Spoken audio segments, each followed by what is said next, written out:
Everyone and আসসালামু আলাইকুম। আশা করি সবাই ভালো আছেন। তো আজকে আমি মাখো মাখো গরুর মাংস রান্নার রেসিপি নিয়ে এসেছি আপনাদের সাথে শেয়ার করব। তো আমি আজকে প্রেসার কুকারে গরুর মাংসটা রান্না করব। তো এখানে যা যা মশলা লাগে সব আমি আগে থেকে প্রেসার কুকারে কষায় নিয়েছিলাম।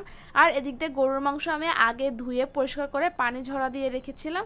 সেই মাংসটা আমি প্রেসার কুকারে মশলার সাথে দিয়ে দিচ্ছি। আর আমি কিন্তু সবসময় গরুর মাংস বেশিরভাগ প্রেসার কুকারে রান্না করি, কারণ গরুর মাংসটা অনেক নরম হয়। আর প্রেসার কুকারে রান্না করলে একটা সুবিধা পাওয়া যায়, যাদের নাকি হচ্ছে গরুর মাংস শক্ত খেতে পারে না তাদের জন্য অনেক উপকার, অনেক নরম হয়ে যায়।